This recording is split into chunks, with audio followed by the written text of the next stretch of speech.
Hello everyone, myself CA Kajal Derolia. Welcome to our YouTube channel. हमारा आज का जो टॉपिक है वो बेसिकली बिजनेस कॉम्बिनेशन पे बेस्ड है. अब अगर बिजनेस कॉम्बिनेशन की बात करें ना तो फॉर BHO स्टूडेंट्स जो प्रिपरेशन कर रहे हैं फॉर MCOM एंट्रेंस एग्जाम उनके लिए टॉपिक बहुत रेलेवेंट है. तो अगर बिजनेस कॉम्बिनेशन की बात करें इसका पार्ट 1 हमने काफ़ी पहले अपलोड कर दिया था और हमने वहाँ बताया था कि हम पार्ट 2 जल्दी अपलोड करेंगे. ये पार्ट 2 की क्लास जैसे ही अपलोड हो जाएगी हमारा बिजनेस कॉम्बिनेशन का टॉपिक कवर हो जाएगा एंड इसकी PDF आपको हमारे Telegram channel as well as WhatsApp group पे मिल जाएगी. अब देखो ये बिजनेस कॉम्बिनेशन का जैसे ही हम सेकेंड पार्ट कवर कर लेंगे ना BHO MCOM एंट्रेंस एग्जाम के क्वेश्चन पेपर से वो पार्ट जो बेसिकली बिजनेस ऑर्गेनाइजेशन और बिजनेस मैनेजमेंट का है उसको भी डिस्कस करेंगे. एक बात यहाँ हम बता दें BHO स्टूडेंट्स के लिए कि हमने अब तक 2013 टू 2020 सारे पेपर्स डिस्कस कर लिए हैं जो हमारे बेसिकली MCOM एंट्रेंस एग्जाम से रिलेटेड है. एंड 2012 भी अभी रिसेंटली अपलोड किया था. बट अगर 2014 टू 2019 की बात करें तो उसमें हमने 3 सब्जेक्ट डील नहीं किया था, जिसमें से पहला ही था BO plus business management, second था बिजनेस फाइनेंस या कह सकते हैं फाइनेंशियल मैनेजमेंट एंड लास्ट था हमारे पास मनी एंड बैंकिंग.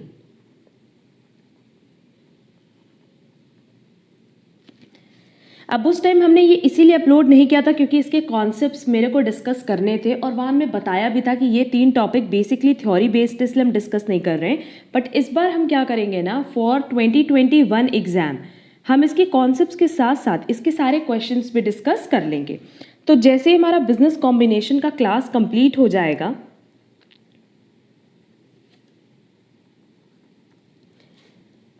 उसके बाद हम क्या करेंगे कि business organisation plus business management के कई सारे क्वेश्चंस डिस्कस करेंगे जो बेसिकली हमारे पास्ट ईयर पेपर से रिलेटेड है BHO MCOM एंट्रेंस से. BO के लिए हमने अलग से MCQs अपलोड किए हैं जिसकी लिंक आपको डिस्क्रिप्शन बॉक्स में दी गई है और PDF हमने ऑलरेडी शेयर किया हुआ अपने Telegram channel as well as WhatsApp group पे. और बिजनेस मैनेजमेंट के भी कई सारे MCQs हम अपलोड करने वाले हैं. तो ये कंप्लीट होने के बाद हम लोग चलेंगे बिजनेस फाइनेंस या कह लो फाइनेंशियल मैनेजमेंट पे, जिसके लिए बहुत सारे स्टूडेंट्स ने बोला भी है और हमने इसके सिलेबस को भी अपलोड करते टाइम बताया था कि हम बहुत जल्दी इस पे डिटेल क्लास भी अपलोड करने वाले हैं. देखो कॉन्सेप्ट क्लियर होगा तो MCQs बहुत ही ईजिली आप कवर कर लोगे. बट अगर आपका कॉन्सेप्ट ही क्लियर नहीं होगा ना तो आपको फिर क्वेश्चन मगअप करने होते हैं. इसलिए जितना पॉसिबल होगा ना हम उसके कॉन्सेप्ट की क्लास भी अपलोड करते चलेंगे. क्लियर? तो चलो फिर हम लोग अपना आज का टॉपिक स्टार्ट करते हैं जहां देखो डेफिनेशन हमने ऑलरेडी डिस्कस कर लिया था बिजनेस कॉम्बिनेशन का as well as types of business combination भी डिस्कस कर लिए थे. हमने इस क्लास में बताया भी था कि टाइप्स ऑफ बिजनेस कॉम्बिनेशन में याद रखना कि जो भी अदर नेम्स है ऑल्टरनेटिव नेम्स उस पर बहुत सारे क्वेश्चंस आते हैं तो वो आप प्रॉपरली लर्न कर लेना.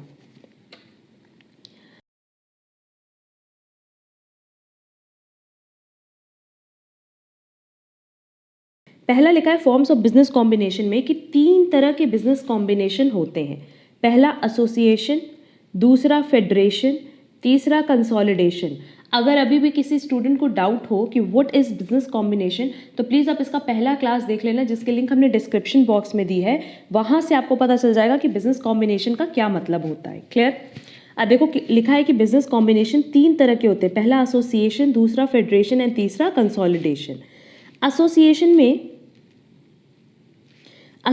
में फर्दर 3 चीज़ें होती हैं. पहला trade association, then chamber of commerce, then informal agreement.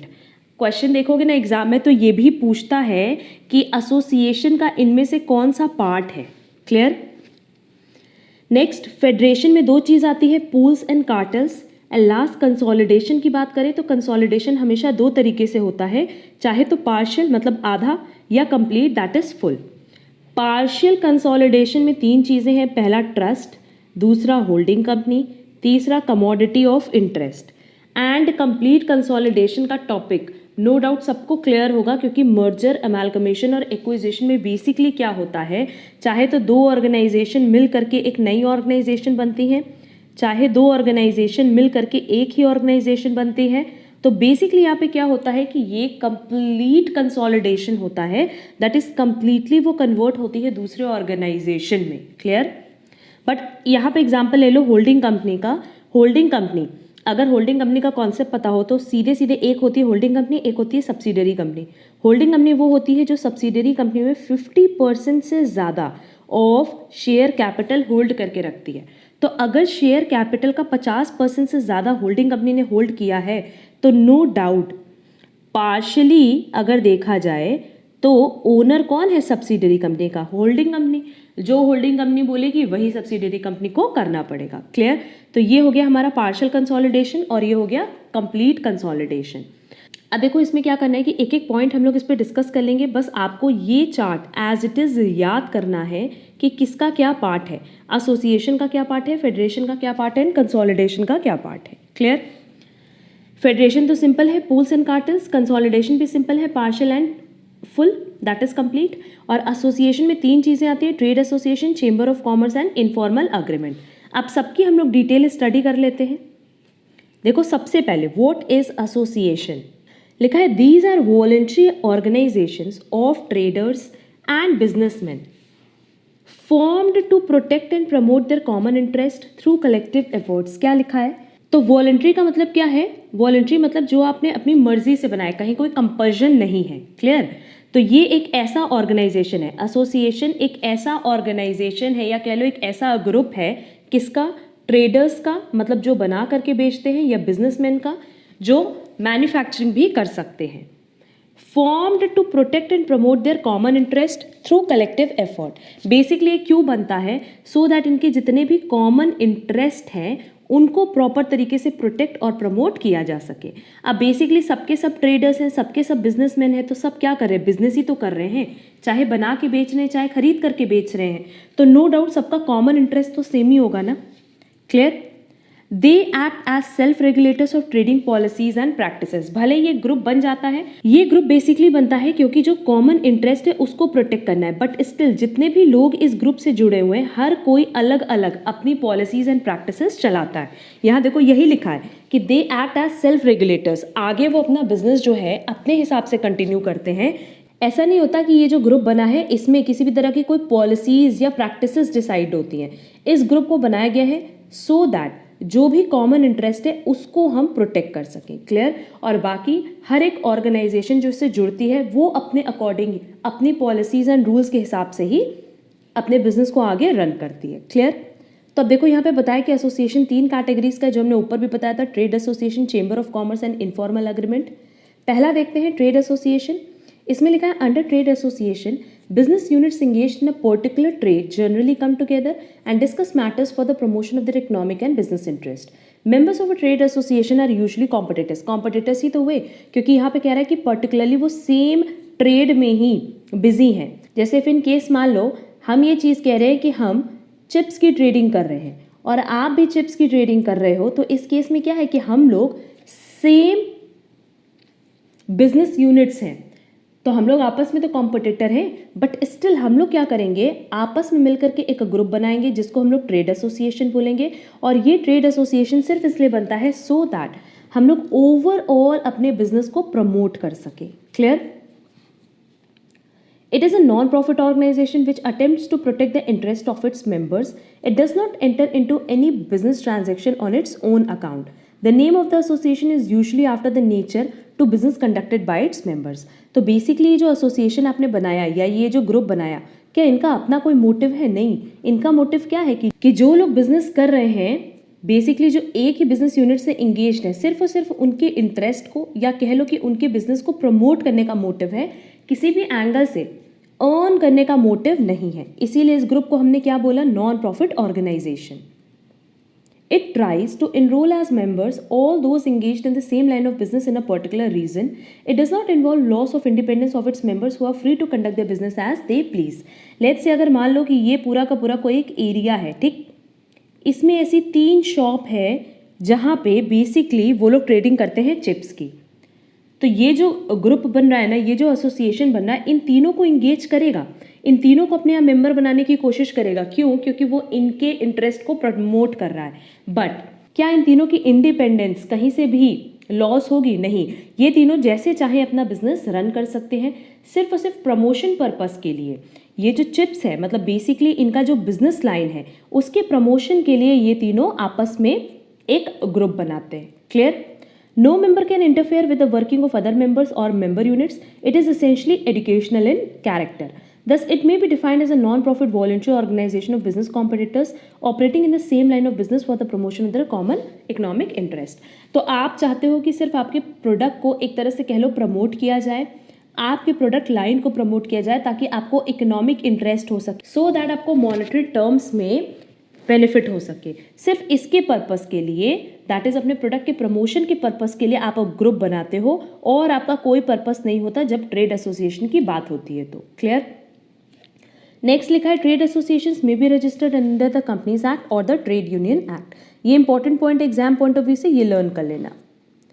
तो होपफुली ट्रेड एसोसिएशन समझ में आया होगा। बहुत ही इजी है कि ट्रेड एसोसिएशन एक ऐसा ग्रुप है जो बेसिकली उन लोगों के साथ ग्रुप बनाता है जो सेम लाइन ऑफ बिजनेस में है, और ये सेम लाइन ऑफ बिजनेस वाले सिर्फ इसलिए मिलते हैं सो दैट वो अपने प्रोडक्ट को, अपने ट्रेडिंग को प्रमोट कर सकें। क्लियर? बाकी इंडिपेंडेंस किसी से नहीं छीननी है, सब कोई अपना अपना बिजनेस अपने अकॉर्डिंग ही रन करेगा। Next is chamber of commerce. Chamber of Commerce is again voluntary association of persons connected with commerce, trade and industry. These are formed with the object of promoting and protecting the interest of business and business communities in a region, country or even in the world as a whole. Their functions include promoting, supporting, opposing legislative or other measures affecting the trade interest of the members, the collection and dissemination of information concerning trade, commerce, etc. to members. They also undertake the function of referring disputes arising out of trade activities to arbitrations for settlement, performing such other things as may be conducive to the expansion of trade. Basically chamber of commerce किस चीज़ के लिए बना है? किसी same line of business के लिए नहीं, ये ओवरऑल ट्रेड के लिए, ओवरऑल कॉमर्स के लिए या ओवरऑल इंडस्ट्री की बात करता है। तो बेसिकली यहाँ पे हम लोग रीजन के साथ साथ ओवरऑल कंट्री या ओवरऑल वर्ल्ड देखते हैं। मतलब हम जितने भी लोग ट्रेड कर रहे हैं उन हर एक पर्सन, हर एक बिजनेसमैन के पॉइंट ऑफ व्यू से यहाँ बात होती है कि हम उनकी ट्रेडिंग को किस तरीके से प्रमोट कर सकते हैं, प्रोटेक्ट कर सकते हैं, एंड अगर उसमें किसी भी तरह का कोई प्रॉब्लम है, चाहे वो किसी भी तरह का डिस्प्यूट हो, उसको किस तरीके से सेटल करना है, किस तरीके से लोगों की ग्रीवियंसेस को सॉल्व करना है जो कि ट्रेडिंग बिजनेस में है। क्लियर? उसके लिए ओवरऑल हम एक ग्रुप बनाते हैं जिसको हम कहते हैं चेंबर ऑफ कॉमर्स। तो अब आप कहोगे मैम ट्रेड एसोसिएशन में एंड चेंबर ऑफ कॉमर्स में क्या डिफरेंस है? बहुत बड़ा डिफरेंस है। ट्रेड एसोसिएशन बेसिकली उनके लिए बनती है जो सेम लाइन ऑफ बिजनेस में इंगेज्ड है, बट चेंबर ऑफ कॉमर्स ऐसा नहीं करती है। चेंबर ऑफ कॉमर्स बेसिकली पूरे जो ट्रेडिंग, जितने भी लोग ट्रेडिंग कर रहे हैं ऑल ओवर रीजन, वर्ल्ड या नेशन, ये उनकी बात करती है। क्लियर? ये उनके इंटरेस्ट को प्रोटेक्ट करती है। And last one is informal agreement. This is a form of mutual understanding or agreements among the competing business with the object of controlling the prices of product and regulating the market. This is the simplest and loose form of combination which is generally based on oral agreement among the rival units. A member can be expelled from the combination if he fails to abide by any rules and regulations, but it may also come to an end if the members are violating rules. This is known as gentleman's agreement. But obviously अब देखो इसमें क्या बोल रहा है कि जो same line of business में है, जैसे अगर इफ इन केस अभी हमने एग्जांपल दिया कि आपका भी काम है चिप सेल करने का, मेरा भी काम वही है, तो हमने डिसाइड किया कि ठीक है हर एक पैकेट 10 रुपये की होगी।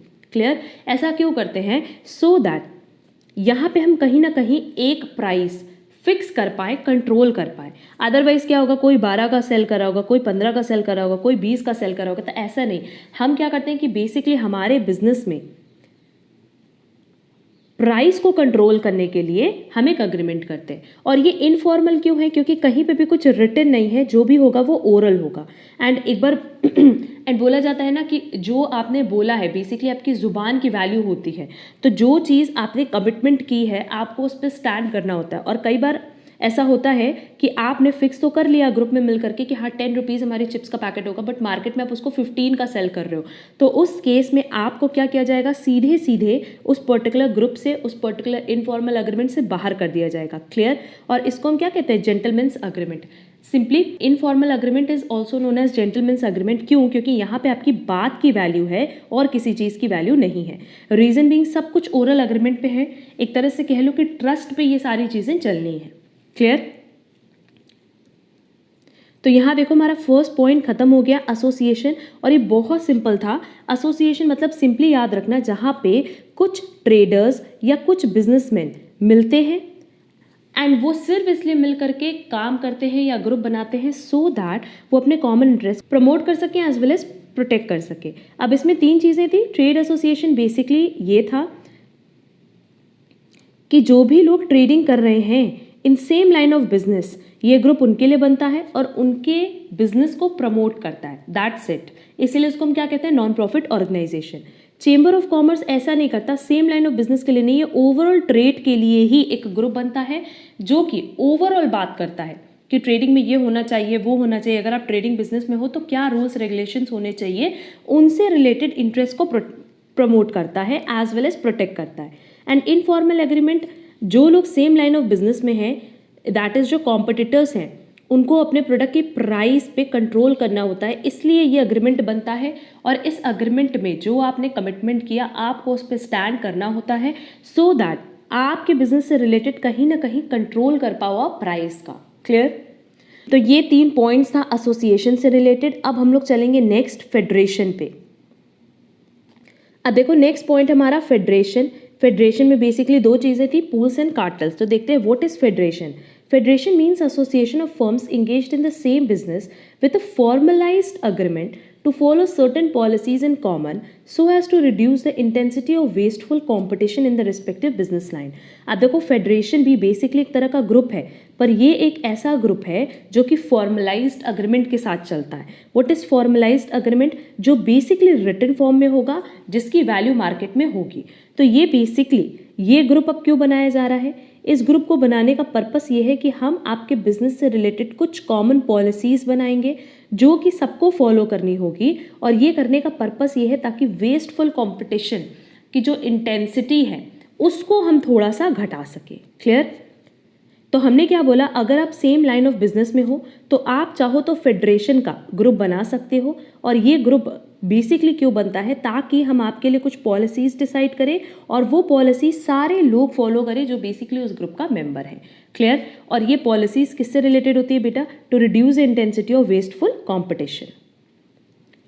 आगे लिखा है the principle of federation means of federating units while retaining their identity and autonomy are bound by a common agreement on one or some aspects of their business policies. In their internal structure, each of the units has full autonomy, independence of decision and action, but in some of their external transactions, they agree to abide by commonly carved out policies or decisions in the collective interest to all of them. तो simply यहाँ पे यही चीज़ बोल रहा है कि internally आपको अपना बिजनेस जैसे चलाना है चलाओ, बट जब बात आएगी एक्सटर्नली, दैट इज जब बात आएगी पब्लिक डीलिंग की, तो उस केस में आपको कुछ पॉलिसीज फॉलो करनी होती हैं सो दैट आप वेस्टफुल कंपटीशन को रिड्यूस कर पाओ। बट क्या आपकी फ्रीडम छिन रही है? नहीं, आप जैसे चाहो अपने बिजनेस को आप रन कर सकते हो। A central organization is constituted on which certain agreed rights of decisive action are conferred. They are agreed to charge uniform price or stick to some price range or allocate the markets among the members or to regulate production of output by assignment of quotas to the firms so that there will not be overproduction। अभी हमने ऊपर बोला है कि जो wasteful competition है उसको ख़त्म करने के लिए फेडरेशन बनाया जाता है। तो नो डाउट आप क्या करोगे, चाहे हो तो यूनिफॉर्म प्राइस बना दो कि सब लोग 10 रुपीज़ पे अपना प्रोडक्ट सेल करेगा, तो वहाँ पे भी तो वेस्टफुल कंपटीशन खत्म हो जाएगा ना। वहाँ पे प्राइस का कोई कंपटीशन ही नहीं रह जाएगा, तो ना आप प्राइस डिक्रीज़ करोगे ना इंक्रीज़ करोगे। या फिर आप कुछ प्राइस रेंज कर दो कि सब लोग 8 to 12 के बीच में ही सेल करेगा, या आप उनको मार्केट एलोकेट कर दो। क्लियर? मार्केट एलोकेट करना मतलब क्या हुआ, जैसे इन केस मान लो ये एक एरिया है, तो हमने कहा कि इस एक पर्टिकुलर एरिया में सिर्फ एक पर्टिकुलर पर्सन ट्रेड करेगा, तो ऑटोमेटिकली क्या होगा, कंपटीशन खत्म हो जाएगा, वो उस एरिया के बाहर सेल नहीं कर सकता। या हम कह सकते हैं कि हम एक आउटपुट फिक्स कर दें कि हर कोई 1000 यूनिट्स ही बेचेगा, उससे ज़्यादा यूनिट्स वो नहीं बेच सकता। तो कहीं ना कहीं आप देखो जो कंपटीशन है आपने उसको कम किया, और साथ ही साथ हम ये भी कह सकते हैं कि ओवर प्रोडक्शन से भी आप बच जाओगे। Clear? Avoidance of competition, monopolistic control over market, realization of economies of scale and adjustment of output to demand are also the prime objectives of federation combination। ये भी हम लोग को याद रखना है कि हम competition avoid करना चाहते हैं, एक तरह से कह लो ओवरऑल मार्केट पे कंट्रोल करना चाहते हैं। Realisation of economies of scale and adjustment of output to demand, मतलब हम जो सप्लाई है उसको किसके बराबर करना चाहते हैं, डिमांड के। ये सारे भी ऑब्जेक्टिव्स होते हैं फेडरल कॉम्बिनेशंस के, क्योंकि बेसिकली यहाँ पे हमारा मोटिव यही है कि हम कॉम्पिटिशन्स को कम कर सके। The rights and obligations of members and powers of the central body of the federations are governed by a definite agreement. और ऊपर ही हमने बताया था कि एक फिक्स अग्रीमेंट होता है यहाँ पे सारी चीज़ें हवा में नहीं होती, ओरल नहीं होती, यहाँ पे क्या होता है एक प्रॉपर हम लोग अग्रीमेंट बनाते हैं और उस अग्रीमेंट में सारी चीज़ें मेंशन करते हैं। तो नो डाउट वो सबको फॉलो करनी पड़ेगी, क्योंकि जब बात आती है ओरल अग्रीमेंट की तो लोग उससे पीछे हट सकते हैं, पर जब बात आती है रिटन अग्रीमेंट की ना तो उससे कोई भी पीछे बैकआउट नहीं कर सकता। क्लियर? नाउ फेडरेशंस कितने तरह का होता है? 2 तरह का, पूल्स एंड कार्टल्स। पूल्स देखो क्या है, it means that the members of the pooling agreement join together to regulate the demand और supply of a product without surrendering their separate entities. सब लोग अपनी अपनी एंटिटी, दैट इज कह लो कि सबकी आइडेंटिटी अलग अलग होगी, बट वो लोग जो ग्रुप बनाते हैं वो क्यों बनाते हैं? ताकि प्रोडक्ट की demand as well as supply को कंट्रोल कर सके, या कह लो कि एक लाइन मिला सके जहां हमारा supply is equal to at least demand हो। द अग्रीमेंट में relate to the regulation of output, reallocation of output, redistribution of income etcetera. इस अग्रीमेंट का ये भी फायदा होता है ना कि हमारा आउटपुट प्रॉपर रेगुलेट हो जाता है, रिलोकेशन हो पाता है, एंड साथ ही साथ इनकम की भी रीडिस्ट्रीब्यूशन हो पाती है, क्योंकि जब डिमांड सप्लाई इक्वल होगा ना तो आप ओवर प्रोडक्शन नहीं कर रहे होगे, आप जितना बना रहे होगे उतना बेच रहे होगे। Clear? The objectives are therefore mainly to exert control over price, regulate production, equitably apportion the market and maximize the profit. एक तो आपने प्राइस में कंट्रोल कर लिया कि सब लोग 10 रुपीज़ पे सेल कर रहा है। दूसरा, आपने प्रोडक्शन पे कंट्रोल कर लिया, ओवर प्रोडक्शन नहीं होगा, जितना बन रहा है उतना बेच रहे हैं, और मार्केट की भी इक्वली कवरेज होगी। और ये सारी चीज़ें आप कहाँ बनाओगे? अपने ग्रुप में। दैट इज़ ये जो पूलिंग हो रही है मेंबर्स की, इसमें यही होता है कि आप जब डिमांड और सप्लाई को इक्वेट करने पे आते हो तो सिंपली हम लोग क्या करते हैं कि एक आउटपुट फिक्स कर देते हैं कि हर कोई 1000 बना के 1000 बेचेगा मार्केट में, तो उससे प्रॉब्लम नहीं होगी, ना तो ओवर प्रोडक्शन होगा और ना ही कोई कम बेच रहा होगा और कोई ज़्यादा। Clear? Next is cartel. A cartel is an association of independent firms agreeing amongst themselves to regulate their output, divide the market, centralize the sales, and determine common pricing policies that would be maximum benefit to all the members. Its members are engaged in the same time of business, and hence it is formed primarily to root out or limit the inter-firm competition in the particular line of business. It can be described as a syndicate for centralized marketing with the pooling of output contributed by the member as per the cartel agreement. Basically cartel भी क्या है? एक तरह का association या group है किनका? उनका जो इंडिपेंडेंट फर्म्स हैं, और ये इंडिपेंडेंट फर्म अग्री करती है कि हाँ ठीक है, हम अपने आउटपुट को रेगुलेट करेंगे, मार्केट प्रॉपर आपस में डिवाइड करेंगे, सेल्स को सेंट्रलाइज करेंगे, एंड एक ही कॉमन प्राइसिंग पॉलिसी फॉलो करेंगे सो दैट सारे मेंबर्स को उसका बेनिफिट मिल पाए। क्लियर? यहाँ जितने भी मेंबर्स होते हैं सब सेम लाइन ऑफ बिजनेस में होते हैं, एंड बेसिकली अगर देखा जाए तो यहाँ हम लोग सेंट्रलाइज मार्केटिंग कर देते हैं, मतलब एक जगह ही सब कुछ डिसाइड होता है और फिर उसी के अकॉर्डिंग हम मार्केट में सेल करते हैं। Cartels are thus combination of producers established with a view to moderate the individual risk involved in their business activities by controlling the markets of their products. तो बेसिकली अगर हम लोग cartels की बात करें तो ये प्रोड्यूसर्स का एक कॉम्बिनेशन होता है, ग्रुप्स होता है, जो आपस में बात कर लेते हैं कि हम कितना प्रोडक्ट बनाएंगे, किस मार्केट में देंगे, कितने प्राइस का देंगे। क्लियर? तो अगर हम बात करें पूल्स और कार्टल्स तो दोनों का ही मोटिव ये होता है कि वो एक तरह की स्टेबिलिटी ला सके मार्केट में, एंड जो आपस में एक वेस्टफुल कंपटीशन है उसको ख़त्म कर सके। बट पूल्स में सिंपली इतना होता है कि वो डिमांड एंड सप्लाई पे फोकस करते हैं, एंड कार्टल में वो बेसिकली फोकस करते हैं प्राइस पे, आउटपुट पे। क्लियर? अब यहाँ देखो, अगर आप डिमांड और सप्लाई पे फोकस करो तो नो डाउट वो ऑटोमेटिकली आउटपुट को भी फिक्स करेगा, प्राइस को भी फिक्स करेगा। बट कार्टेल बेसिकली एक ऐसा ग्रुप होता है जो बनाया इसलिए जाता है ताकि आप आउटपुट को फिक्स कर सको, मार्केट प्रॉपर डिस्ट्रीब्यूट कर सको, प्राइसिंग पॉलिसीज फिक्स कर सको। क्लियर? बट दोनों का मोटिव क्या है? दोनों का ही मोटिव है कि जो हमारा वेस्टफुल कॉम्पिटिशन है हम उसको ख़त्म कर सकें। क्लियर? और यही चीज़ फेडरेशन का मतलब होता है। फेडरेशन का मतलब होता है कि जब भी बिजनेस ऑर्गेनाइजेशन साथ में मिलकर के काम करती हैं तो वो किस पे काम करती हैं कि हम अपने आउटपुट को फिक्स कर लेते हैं, हम अपने प्राइस को फिक्स कर लेते हैं, हम अपने मार्केट को फिक्स कर लेते हैं। उससे होगा यही कि हर कोई अर्न कर पाएगा एंड वेस्टफुल कॉम्पिटिशन भी खत्म हो पाएगा। क्लियर? एंड अगर हम एसोसिएशन एंड फेडरेशन में डिफरेंस देखें तो एसोसिएशन एक तरह से कह लो इनफॉर्मल अग्रीमेंट है और फेडरेशन एक फॉर्मलाइज्ड अग्रीमेंट है जहाँ पे रिटन फॉर्म में सारी चीज़ें होती हैं। क्लियर? तो होपफुली ये दोनों पॉइंट आप लोगों को समझ में आया होगा। और अब हम लोग चलेंगे कंसोलिडेशन पे। अब देखेंगे इसका लास्ट टॉपिक जो कि है कंसोलिडेशन। तो हमने ऊपर बताया था कि कंसोलिडेशन बेसिकली दो तरह का होता है, पहला पार्शियल और दूसरा कंप्लीट। पार्शियल कंसोलिडेशन मतलब जहाँ पे बेसिकली बिजनेस का कुछ पोर्शन कंट्रोल हो रहा हो या कुछ पोर्शन ट्रांसफर हो रहा हो। बट कंप्लीट कंसोलिडेशन में क्या होता है कि पूरा फुल बिजनेस जो है वो किसी और के कंट्रोल में हो या फुल बिजनेस किसी और को ट्रांसफर हो रहा हो। क्लियर?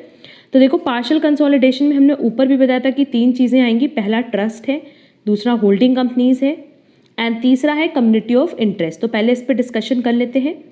देखो पार्शियल कंसोलिडेशन मतलब सिंपली क्या है? Partial consolidation means coming together of firms under formalized common ownership and control while retaining their separate entity. Obviously, their objective is to avoid competition by integrated management of the firms as one unit. कह रहा है partial consolidation का मतलब ही यही होता है जहाँ पे फर्म कोई फॉर्मलाइज्ड अग्रीमेंट बनाती हैं। बेसिकली ये अग्रीमेंट क्यों हो रहा है? ताकि कॉमन ओनरशिप हो सके या कॉमन कंट्रोल हो सके। जैसा हमने बताया कि अगर मान लो होल्डिंग कंपनी और सब्सिडरी कंपनी है तो होल्डिंग कंपनी क्योंकि 50% से ज़्यादा होल्ड करके रखती है शेयर कैपिटल किसका? सब्सिडरी कंपनी का। और इसीलिए अगर देखा जाए तो इसकी कंट्रोल भी किसके पास होती है? होल्डिंग कंपनी के पास। क्लियर? तो इससे क्या होगा? एटलीस्ट होल्डिंग कंपनी और सब्सिडरी कंपनी में किसी भी तरह का कोई कॉम्पिटिशन नहीं होगा। क्लियर? अब इसमें देखो पहला ट्रस्ट है। A trust is a partial consolidation of firms either horizontally or vertically or both in order to obtain the benefits of integrated management and centralized control. Basically trust क्या है? ये भी एक तरह का partial consolidation है जो कि चाहे तो horizontally होगा या vertically होगा, मतलब इस तरीके से या इस तरीके से। बट दोनों का ही मोटिव क्या होता है कि इंटीग्रेटेड मैनेजमेंट हो या सेंट्रलाइज कंट्रोल, मतलब पूरा का पूरा जो मैनेजमेंट है वो कोई एक आदमी देख रहा हो या पूरी तरीके से कंट्रोल जो है सेंट्रलाइज होना चाहिए। Clear? Trust is usually registered as a general association under trust act. Under the trust arrangement, the shareholders of different companies agree to transfer their shares to a board of trustees in exchange for trust certificates issued by the board. These trust certificates represent the equitable interest of the holders in the property, assets and profits of the business entrusted to the charge of the board of trustees. तो basically यहाँ पे भी देखो क्या है कि अगर trust agreement बना तो उस केस में कंपनी के जितने भी शेयर होल्डर्स हैं, मतलब अलग अलग कंपनीज के जितने भी शेयर होल्डर्स हैं, वो अपने शेयर्स किसको ट्रांसफर करेंगे? एक पर्टिकुलर बोर्ड ऑफ ट्रस्टीज़ को। एंड वो board of trustees certificate issue करेंगे और उस सर्टिफिकेट के थ्रू हमें ये पता चलेगा कि सबका इक्विटेबल इंटरेस्ट है। क्लियर? जितने भी होल्डर्स हैं सबका इक्विटेबल इंटरेस्ट है प्रॉपर्टी में, असेट में एंड बिजनेस के प्रॉफिट में। In a simple voting trust, only the voting rights of shareholders of the companies are transferred to the trustees.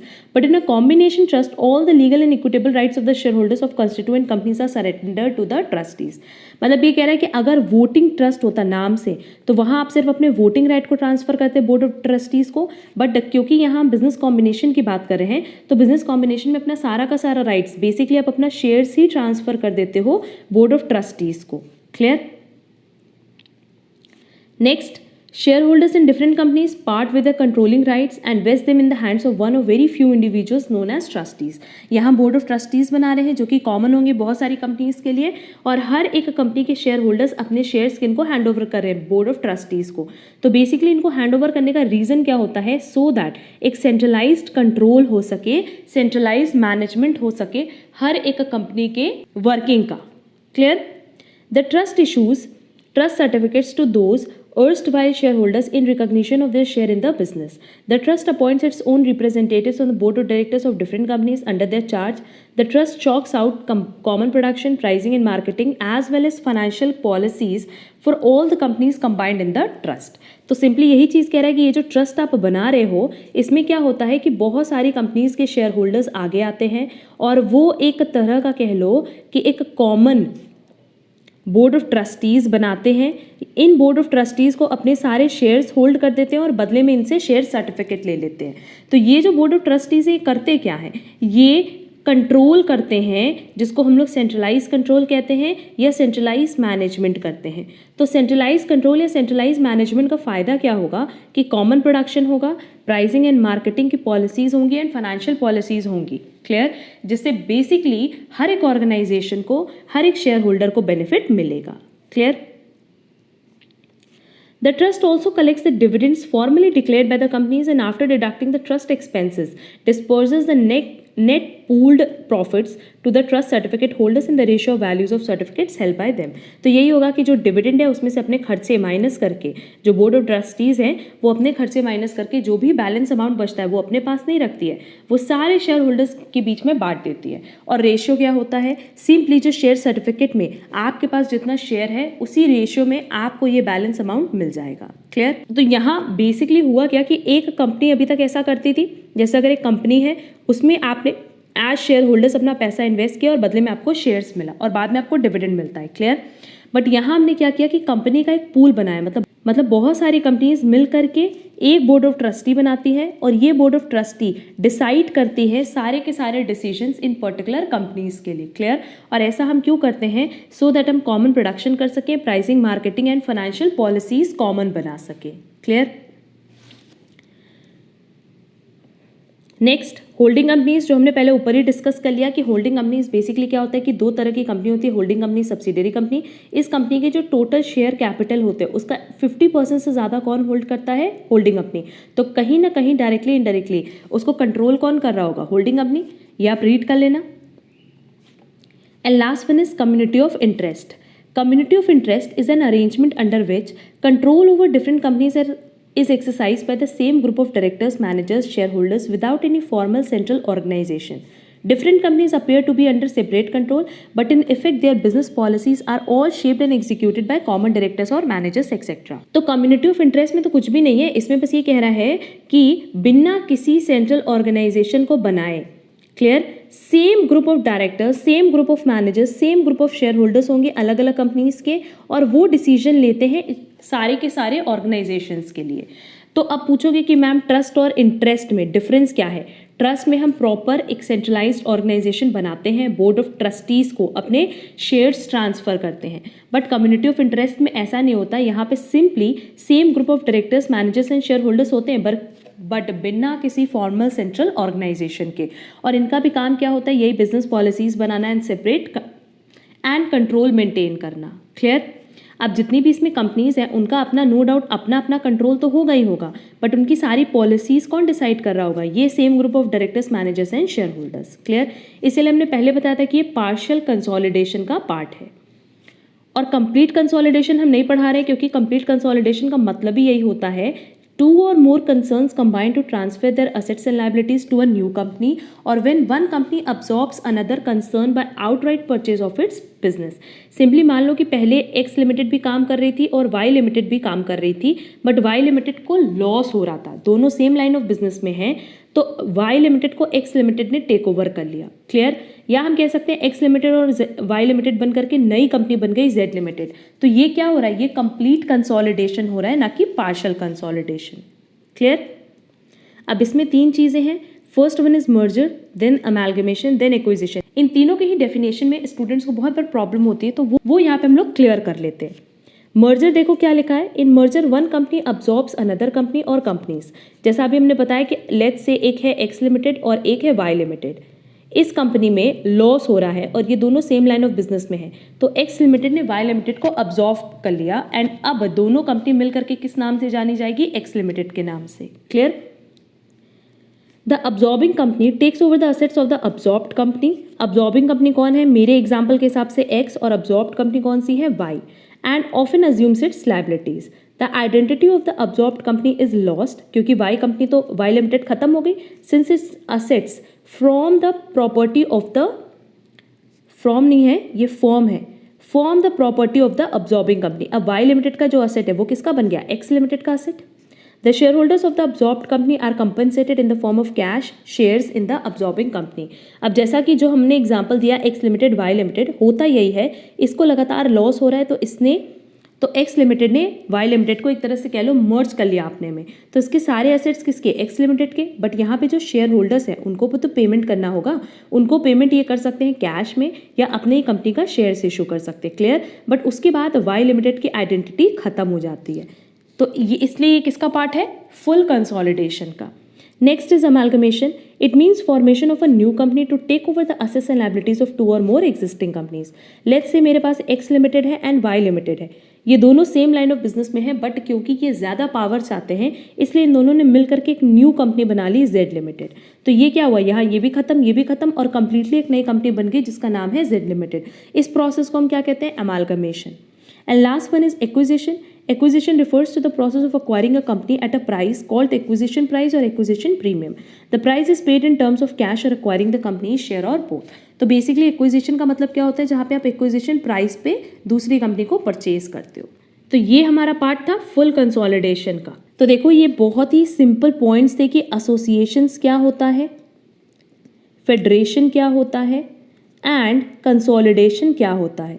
इन तीनों का हर एक इंडिविजुअल पॉइंट भी हमने डिस्कस किया है और एग्जाम में आप देखोगे ना तो नो डाउट इतना डिटेल में तो नहीं पूछता है, बट अगर आपको इसकी मीनिंग नहीं क्लियर है तो एग्जाम में आपको थोड़ी प्रॉब्लम होगी इसके क्वेश्चंस अटेम्प्ट करने में। क्लियर। ये बेसिकली हम बता रहे हैं कि BHO स्टूडेंट्स के लिए, जो BHO MCOM एंट्रेंस के लिए प्रिपरेशन कर रहे हैं, ये टॉपिक उनके लिए बहुत रेलिवेंट है क्योंकि उनके एग्जाम में इससे बहुत सारे क्वेश्चंस कवर करते हैं। तो अभी जब हम 2014 टू 2019 के BO plus BM that is business management के क्वेश्चन सॉल्व करवाएंगे, तब आप देखना कि इस टॉपिक से बहुत सारे क्वेश्चंस एग्जाम में पूछता है। क्लियर। अब हमारे पास बिजनेस कॉम्बिनेशन के लिए एक लास्ट टॉपिक बच गया है, कॉजेस, जो कि हम नेक्स्ट क्लास में डिस्कस करेंगे। एंड उसके बाद हम 2014 टू 2019 क्वेश्चन पेपर के सिर्फ और सिर्फ BO प्लस BM का पार्ट डिस्कस करने वाले हैं। क्लियर। तो अगर आपको आज की क्लास में कहीं पे भी कोई डाउट हो तो आप कमेंट बॉक्स में कमेंट करके पूछ सकते हो, और इस पूरी क्लास का जो PDF है वो आपको हमारे Telegram channel as well as WhatsApp group पे मिल जाएगा। हमने टेलीग्राम की लिंक भी दी है जहाँ आप हमसे डायरेक्टली कनेक्ट कर सकते हैं। ये क्लास कवर करने के बाद मेरा ये सजेशन रहेगा कि इस PDF को भी एक बार आप रीड कर लेना, सो दैट जो भी आपके डाउट्स हैं वो क्लियर हो जाएंगे। हम लोग मिलेंगे हमारी नेक्स्ट क्लास में, जहाँ बेसिकली हम लोग लास्ट क्लास रखेंगे बिजनेस कॉम्बिनेशन की, एंड वहाँ हम लोग डिस्कशन करेंगे related to causes of business combination. हम उम्मीद करते हैं आपको हमारी क्लास पसंद आई होगी। अगर आपको हमारा वीडियो पसंद आया है, आप वीडियो पे लाइक, कमेंट और शेयर ज़रूर करिएगा। हम लोग मिलेंगे हमारी नेक्स्ट क्लास में। आज के लिए बस इतना। Thank you so much.